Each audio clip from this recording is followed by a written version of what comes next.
네, 여러분 안녕하세요. 많이 힘든 시장을 정말 보내고 있습니다. 얼마 전에 말씀드렸던 것처럼 이게 폭락의 지금 이 상황, 이 소용돌이라고 할 수 있겠죠.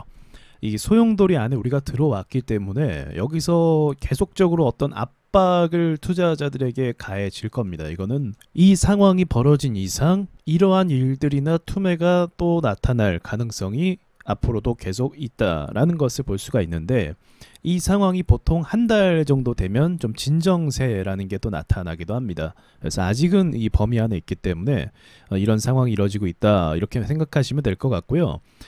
그나마 좀 다행인 건 아시아 증시가 방어를 좀 해줬어요. 여러분, 한국 증시 왜 이러냐 이렇게 말씀하시기도 하고, 사실 그 말에 저도 동의를 하는데, 그래도 불행 중 다행이라는 게 있잖아요. 불행 중 다행은 만약에 중국 증시도 무너지고 또 일본 니케이 증시도 무너지게 된다고 하면 그건 진짜 전체적으로 증시, 전 세계 증시에 돈이 빠져나가는 거잖아요. 그런데 한국 증시만 빠진다고 하면 얘네가 회복될 때 한국 증시도 추격하는 속도로 또 붙일 때가 있어요. 그러니까 떨어질 때 다른 애들과 다르게 더 밀어서 떨어졌다고 한다면 또 오를 때는 추격하면서 남들보다 더 빠르게 오를 때가 있습니다. 그래서 이 부분은 다른 나라 증시가 차라리 방어하는 게 불행 중 다행이다, 그렇게 일단은 좀 생각할 필요가 있을 것 같고요. 저는 오늘 긴 말 안 하고 이 말씀만 좀 드리고 싶어요. 여러분, 지금 경기 침체다 막 그렇게 하죠. 근데 이 생각도 해보셔야 돼요. 경기 침체면 뭐 회사 문 닫을 겁니까? 그죠? 개발하고 투자한 것들이 있을 거란 말이에요. 바이오 회사들도 마찬가지고, 지금 보시는 LG 에너지 솔루션 같은 경우도 전기차 배터리 사업을 하고 있고요. 경기 침체가 와서 소비가 둔화돼서 기업에게 영향을 줄 것이다 라고 하는 것도 맞아요. 그런데 여러분, 소비를 줄일 수 있는 것이 있고요, 소비를 쓸 수밖에 없는 게 있어요. 여러분, 지금이 정말 경기 침체 중입니다. 뭐 그렇게 인정을 해보죠. 자, 그렇다면 여러분이 스마트폰을 사용을 합니다. 그러면 경기 침체면은 스마트폰을 계속 하나만 계속 사용하실 거예요.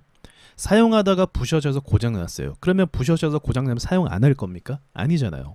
스마트폰 신규 작품이 나와도 보유 기간이 길어질 뿐 결국 구형이 되면 교체를 하게 됩니다. 아예 안 쓰는 게 아니라는 거죠. 자동차도 똑같고 그 외 소비 품목도 대부분은 사실 다 똑같죠. 경기 침체 왔다고 해서 맛있는 거 먹으러 안 갈 겁니까? 좀 줄일 수는 있겠지만 그래도 맛있는 게 있다고 하면 먹으러 가는 게 한국 사람들 아닙니까? 그게 전 세계 사람들이 사실 다 똑같아요. 지금 언론에서 경기 침체라고 하면서 굉장한 압박을 주고 있습니다. 근데 이게 상황이 웃긴 게 뭐냐면, 뉴스에서 그렇게 언론을 보도하고 때리니까 사람들 심리가 더 위축이 된 거예요.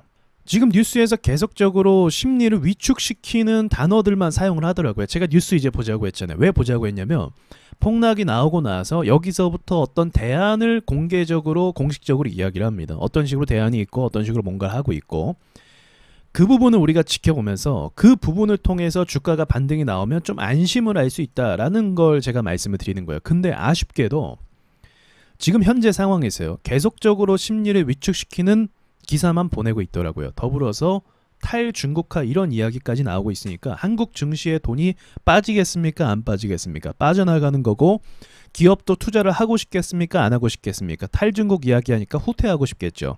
어떻게 될지 모르니까 돈을 아끼고 싶겠죠. 여러분께 말씀드리고 싶은 건 무엇이냐면, 기업이라는 건, 주식은 결국 기업이잖아요. 기업이라는 게 경기 침체가 온다, 뭐 소비가 위축된다 이렇다고 해서 발전을 안 하는 게 아니다라는 거죠. 기업은 여기에 대한 대안을 찾을 것이고 거기에 대한 투자를 하게 될 것입니다. 지금은 당장 위축됐기 때문에 어디로 해야 될지 전략을 구상하고 있겠죠. 그리고 상황이 조금은 안정화가 된다고 하면 그제서야 자신들이 하던 사업을 계속적으로 하겠죠. 여러분, 바이오 회사가 있어요. 임상실험 진행 중입니다. 지금 심리와 소비가 위축이 됐어요.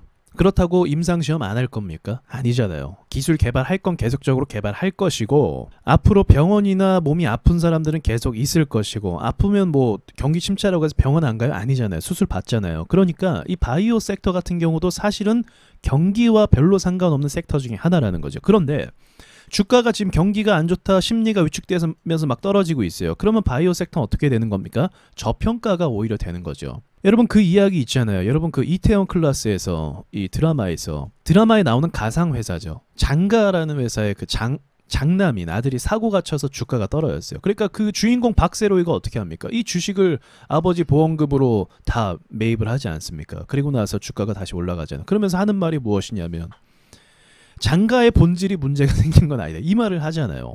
드라마 속 주인공도 폭락했을 때 저평가 주식, 그 회사의 본질이 무너진 건 아니다라는 그런 이야기를 던지는데 지금 경기 침체라고 하면서 뭐 모멘텀이 꺾였다라고 하면서 이제 많이 겁을 먹고 있는 상황이고 지금 경기 침체라는 타이틀로 회사의 본질이 가려져 있는 상태인데 우리가 어떻게 보면 투자자로서 이런 상황도 좀 냉정하고 객관적으로 판단해 보면서 좀 배심 있게 가져가야 될 부분도 가져가고 그런 필요가 있지 않을까. 여러분이 최초에 어떤 회사를 투자를 했습니다. A라는 회사에 투자를 했어요. 그럼 이 회사의 전망을 밝게 보고 투자를 했다고 한다면 오히려 지금처럼 주가가 떨어질 때 어떻게 해야 됩니까? 매입을 고려해야 된다는 상황이죠. 매입을 했는데 계속 떨어져요? 괜찮아요. 어차피 떨어질 때 사면요. 떨어졌다가 이 떨어지는 이 가격까지는 대부분 다 올라옵니다. 마지막으로 이 말씀을 드릴게요. 경기 침체고 뭐고 사실 다 세력이 가지고 노는 겁니다. 여러분 역사적으로요. 너무 거창한 표현이 될 수도 있는데 역사적으로요. 이 세력이 늘 어떤 짓을 했냐면 이게 웃겨요. 회사가 막 문을 닫고 진짜로 막 망해가고 있어요. 그런데 이 세력이 여기서 이 회사의 가치를 난 높게 봐 하면서 여기다가 돈을 투입시켜요. 매수를 한다는 거예요. 매입을 하고 인수를 하거나. 그럼 이 회사에 대해서 대중들이 어떻게 생각하는지 아십니까? 어떤 큰 돈이 여기에 투입됐다고 한다면 이 회사에 어떤 긍정적인 가치가 있는 거 아닐까? 저 회사의 가치가 뭔가 숨겨져 있는 거 아닐까? 이런 생각을 하면서 그 기대감으로 상승한다는 거예요. 그래놓고 돈을 투입시킨 다음에 주가가 오르면 어떻게 됩니까? 세력은 여기서 다 팔아버려요. 그리고 나서 남는 건 뭐예요? 이 회사 가치가 없었어요. 그냥 재료만 있고 기대감으로 주가가 올랐단 말이에요. 대표적인 게 에디슨 EV 아닙니까? 네, 이 주식이라는 게 이런 거예요. 사실은요. 다 죽어가는 시장에도 세력들이 돈을 투입시켜서 쏘게 되면요. 그게 긍정적으로 보이고 실제로 긍정적으로 보여서 돈들이 들어오게 되고 경기가 살아나게 되기도 합니다. 제가 계속 말씀드리는 관점이 사실 그런 거예요. 세력이 수급을 쏘는 걸 지켜봐야 된다. 세력이 수급을 안 쏘잖아요. 이거는 이후로 시장은 잘해봐야 보합으로 갈 수밖에 없죠.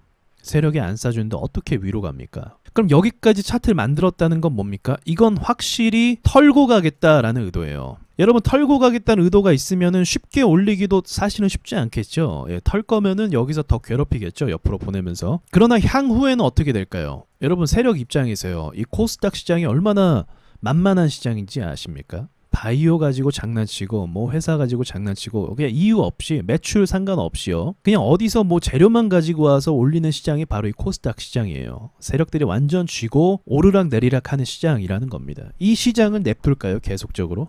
저는 결코 그렇게 보지 않습니다. 조금만 이 상황이 진정이 되면 또 어떤 재료와 무언가를 가지고 와서 주가를 올리고 시장을 또 좋게 만들고 그렇게 할 거라고 전 봐요. 그러니까 여러분께서도 회사가 건전하고 재료가 좋고 기술이 있다고 한다면 그 회사를 가져가셔도 된다는 거죠. 그래서 여러분이 지금 당장 뉴스 하나를 막 보시면서 집중하시면서 의미를 부여하시기보다 조금 더 큰 상과 큰 그림을 보시면 좋을 것 같습니다. 그렇지 않으면 이 시장에서 사실은 살아남을 수가 없어요. 왜냐하면 이 시장은 항상 압박 주고 악재가 터지고 뜬금없이 박살나는 게 코스닥이거든요. 그래서 이번 기회를 저는 훈련 과정으로 삼는 게 좋겠다 생각이 들기도 하네요. 자, 여기까지만 말씀드리고 이상 마치도록 하겠습니다. 수고하셨습니다.